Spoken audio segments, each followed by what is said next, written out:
আওয়ামী লীগ সরকারের শাসনামলে ডিজিএফআইয়ের joint interrogation sell JIC ২৬ জনকে গুম ও নির্যাতনের ঘটনায় দায়ের করা মানবতাবিরোধী অপরাধের মামলায় সাবেক প্রধানমন্ত্রী শেখ হাসিনা এবং সাবেক ও বর্তমান ১২ সেনা কর্মকর্তা সহ মোট ১৩ আসামির বিরুদ্ধে বিচার শুরুর আদেশ দিয়েছেন আন্তর্জাতিক অপরাধ ট্রাইব্যুনাল। বৃহস্পতিবার দুপুরে আন্তর্জাতিক অপরাধ ট্রাইব্যুনাল ১ এর চেয়ারম্যান বিচারপতি মোহাম্মদ গোলাম মুর্তজা মজুমদারের নেতৃত্বে ৩ সদস্যের প্যানেল এ আদেশ দেন। প্যানেলের অন্য ২ সদস্য হলেন বিচারপতি মোহাম্মদ শফিউল আলম মাহমুদ ও বিচারক মোহাম্মদ মহিতুল হক এনাম চৌধুরী। মামলায় আসামিদের বিরুদ্ধে মোট ৫টি সুনির্দিষ্ট অভিযোগ আনা হয়েছে। অভিযোগ অনুযায়ী জেআইসি সেলে সরকার বিরোধী ব্যক্তিদের শত শত মানুষকে অবৈধভাবে আটক রেখে ভয়াবহ নির্যাতন করা হয়। আবদুল্লাহ হিল আজম আজমি ও মাইকেল চাকমাসহ অন্তত ২৬ জন এই নির্যাতনের শিকার হন। রাষ্ট্রপক্ষের দাবি, এসব গুমের নির্দেশনা দিতেন শেখ হাসিনা, যা বাস্তবায়ন করতেন তারিক আহমেদ সিদ্দিক ও অন্যান্য সেনা কর্মকর্তারা। প্রসিকিউশনের পক্ষে chief prosecutor Mohammad Tajul Islam, prosecutor Mohammad Mizanur ইসলাম ও ব্যারিস্টার শাইখ মাহাদি আদালতে অভিযোগ গঠনের প্রক্রিয়া পর্যালোচনা করেন। মামলায় ১৩ জন আসামির মধ্যে বর্তমানে ৩ জন গ্রেফতার আছেন। তারা হলেন ডিজিএফআইয়ের সাবেক পরিচালক major general Sheikh Mohammad Sarwar Hossain, brigadier general Mohammad Mahbubur Rahman Siddiqui, brigadier general Ahmed Tanvir Mazhar Siddiqui.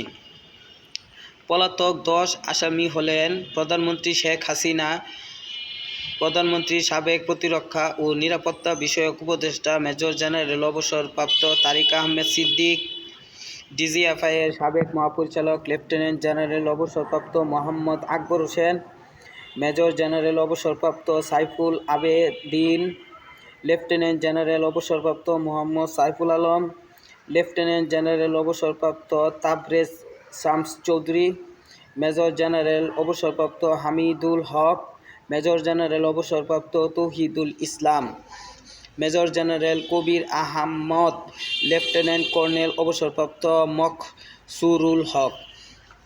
পলাতকদের পক্ষে ট্রাইব্যুনালে রাষ্ট্রনিযুক্ত আইনজীবী হিসেবে মোহাম্মদ আমির হোসেন, স্টেট ডিফেন্স আইনজীবী আজিজুর রহমান দুলু ও অন্যান্য আইনজীবী শুনানি করেন। আদালত আজ অভিযোগ গঠন করে বিচার কার্যক্রম আনুষ্ঠানিকভাবে শুরু করলেও প্রসিকিউশনের সূচনা বক্তব্য উপস্থাপনের জন্য আগামী ১৯ জানুয়ারি দিন নির্ধারণ করা হয়েছে। অভিযোগ গঠনের সময় আদালতে উপস্থিত ৩ জন গ্রেফতার আইনজীবীকে তাদের বিরুদ্ধে আনা অভিযোগের সত্যতা সম্পর্কে জিজ্ঞাসা করলে তারা নিজেদের নির্দোষ দাবি করে ন্যায় বিচারের জন্য আদালতের কাছে আবেদন করেন। মামলার সময়কাল ২০১৫ সালের ২২ অক্টোবর থেকে ২০২৪ সালের ৫ আগস্ট পর্যন্ত গুম হওয়া ২৬ জনকে কেন্দ্র করে। আদালতে শুনানিতে রাষ্ট্রপক্ষ নির্দিষ্টভাবে বর্ণনা করেছেন কিভাবে জেআইসি সেলে সরকার বিরোধী ব্যক্তিদের গুম রাখা হতো এবং তাদের উপর ভয়াবহ নির্যাতন চালানো হতো।